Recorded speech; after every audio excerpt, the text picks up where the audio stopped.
கர்த்தருடைய பரிசுத்த நாமத்திற்கு மகிமை உண்டாவதாக. தேவன் அருளியப்ப மினிஸ்ட்ரி மூலமாக உங்களோடு தொடர்பு கொள்வதிலும் மகிழ்ச்சி அடைகிறோம். இன்றைக்கும் இந்த நாளிலும் தேவன் நமக்கு கொடுக்கிற வார்த்தை 29ஆம் சங்கீதம் 11ஆம் வசனம். கர்த்தர் தமது ஜனத்திற்கு பலன் கொடுப்பார், கர்த்தர் தமது ஜனத்திற்கு சமாதானம் அருளி அவர்களை ஆசீர்வதிப்பார். ஹல்லேலூயா. கிறிஸ்துவுக்குள் பிரியமானவர்களே, கர்த்தருடைய வார்த்தை சொல்கிறது, கர்த்தர் தமது ஜனத்திற்கு பலன் கொடுப்பார், கர்த்தர் தமது ஜனத்திற்கு சமாதானம் அருளி அவர்களை ஆசீர்வதிப்பார் என்று.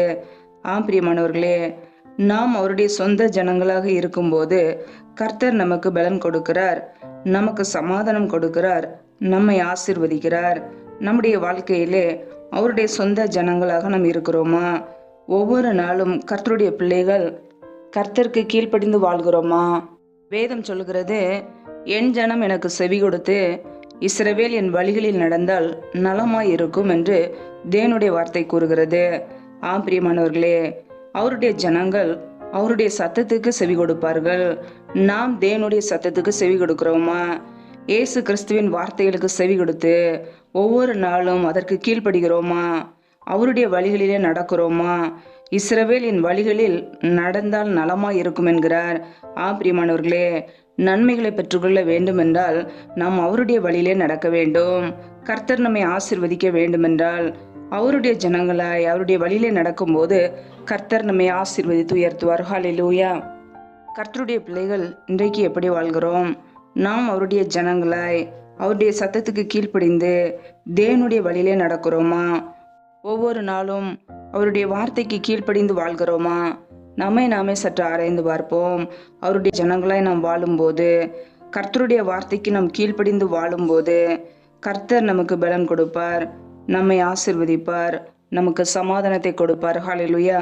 ஒருவேளை நம்முடைய குடும்பத்தில் இன்றைக்கு சமாதானம் இல்லாமல் இருக்கலாம், ஆசீர்வாதங்கள் இல்லாமல் இருக்கலாம், நாம் பலவீனத்தோடு இருக்கலாம். அவருடைய வார்த்தைக்கு நாம் கீழ்ப்படிந்து அவரை தேடும் பொழுது, அவருடைய நாமத்தை நாம் உயர்த்தும் போது, அவருடைய சத்தத்துக்கு செவி கொடுக்கும் போது கர்த்தர் நம்மை பலப்படுத்துவார், நமக்கு சமாதானம் கொடுப்பார், நம்மை ஆசீர்வதிப்பார். ஹல்லேலூயா. கர்த்தர் தாமே இந்த வார்த்தையின்படி உங்களை ஆசீர்வதிப்பாராக. ஆமென். நம்மை நாமே அவருடைய சமூகத்திலே தாழ்த்தி அர்ப்பணித்து ஜெபிப்போம். ஜெபம்.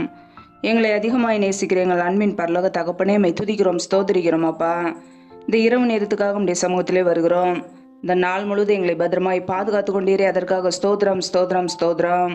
ஒவ்வொரு நாளும் உண்ணவும் உடுக்கவும் தங்குவதற்கு இடம் கொடுத்து எங்களை பாதுகாக்கிற தேவனே உமக்கு நன்றி. பிரயாணங்களிலே போகும்போதும் வரும்போதும் எங்களோடு கூட இருந்து எங்களை ஆபத்துக்கு தப்புவித்தீரே உமக்கு நன்றி. அப்பா, இப்பொழுதும் இணைந்திருக்கிற ஒவ்வொரு குடும்பங்களையும் உடைய கரங்களிலே அர்ப்பணிக்கிறோம். ஒவ்வொரு குடும்பங்களையும் ஆசீர்வதிங்க. பிள்ளைகள் செய்கின்ற வேலைகள், தொழில்கள், வியாபாரங்கள் எல்லாவற்றையும் ஆசீர்வதிங்கப்பா. கையின் பிரயாசங்களை பெருக பண்ணுங்க, வர்த்திய பண்ணுங்க. கையின் பிரயாசங்கள் தேவையில்லா செலவுக்கோ, வீண் செலவுக்கோ, மருத்துவ செலவுக்கோ, வட்டின்னு சொல்லி போகாதபடிக்கு என் தேவன் பிள்ளைகளை ஆசீர்வதிங்க. எந்தெந்த குடும்பங்களிலெல்லாம் வேலைக்காக ஜெபிக்கிறார்களோ, வேலை காரியங்களிலே இருக்கிற தடைகளை நீக்கி ஆசீர்வதிங்கப்பா. இப்படிய கரங்களிலே அர்ப்பணித்து தாழ்த்து ஜெபிக்கிறோம். எந்தெந்த குடும்பங்களிலெல்லாம் கர்ப்பத்தின் கனிக்காக பல மாதங்களாக கண்ணீரோடு பாரத்தோடு ஜெபிக்கிறார்களோ, என் தேவன் பிள்ளைகளை ஆசீர்வதிங்க. கர்ப்பத்தின் கண்ணில் உள்ள தடைகளை நீக்கி பிள்ளைகளை ஆசீர்வதித்து உயர்த்துங்க. இப்படிய நன்மையினால் நிரப்புங்கப்பா. எந்தெந்த குடும்பங்களிலெல்லாம் திக்கற்ற பிள்ளைகளாய் தனிமையோடு வாழ்கிறார்களோ, கணவரால் கைவிடப்பட்ட ஒரு நிலைமையிலே யாருமே இல்லாமல் கண்ணீர் வடிக்கிறார்களோ, என் தேவன் பிள்ளைகளை அப்பா ஆசீர்வதிங்க. மனமருங்குங்க. திக்கற்ற பிள்ளைகளுக்கு நீரே சகாயர், உதவி செய்யுங்கப்பா. பொருளாதார தேவைகளை சந்திங்க, பண தேவைகளை சந்திங்க, ஆசீர்வதிங்க. அப்படியே கரங்களிலே அர்ப்பணிக்கிறோம். எந்தெந்த குடும்பத்திலெல்லாம் பலவீனத்தோடு, சோர்வோடு, வியாதியோடு இருக்கிறார்களோ, என் தேவன் அவர்களை பலப்படுத்துங்க, சுகமாக்குங்க. பலவீனத்திலும் உடைய பலன் பரிபூரணமாய் விளங்கட்டும், ஆசீர்வதிங்கப்பா. அப்படியே கரங்களிலே அர்ப்பணிக்கிறோம். சத்துரு கொண்டு வருகிற போராட்டங்கள், பிரச்சனைகள், தீமைகள், மரண பயங்கள், இருளின் அதிகாரங்கள், ஆபத்துகள், நாச மோசங்கள், தீமைகள் எல்லாவற்றுக்கும் விலைக்கு பாதுகாத்து கொள்ளுங்க. இப்படிய இரத்த கோட்டைகளை எங்களை அர்ப்பணிக்கிறோம். இரவு நேரத்தில் இன்பமான நித்திரை கொடுங்க. நல்ல சொப்பன தரிசனங்களோடு எங்களோடு பேசுங்கப்பா. அதிகாலையில் எழுந்த நம்முடைய சமூகத்திலே காத்திருக்க புது கிருபையில பெற்றுக்கொள்ள எங்களை அர்ப்பணிக்கிறோம். எங்களை ஆசீர்வதிங்க, பலப்படுத்துங்க. ஒவ்வொரு நாளும் எங்களுடைய குடும்பங்களை நீர் ஆசீர்வதித்து பாதுகாத்து கொள்ளுங்க. எங்களுக்கு சமாதானத்தை கொடுங்க, பலனை கொடுங்க. அப்படி நன்மையினால் நிரப்புங்கப்பா. முற்றிலுமாக தாழ்த்தி ஜெபிக்கிறோம். எல்லா துதி கன மகிமையெல்லாம் ஒருவருக்கே செலுத்துகிறோம். இயேசு கிறிஸ்துவின் மூலம் ஜெபிக்கிறோம், எங்கள் ஜீவனுள்ள நல்ல பிதாவே. ஆமேன். கர்த்தர் தாமே உங்களையும் உங்கள் குடும்பங்களையும் ஆசீர்வதிப்பாராக. ஆமேன். Thanks for watching. Please subscribe our channel.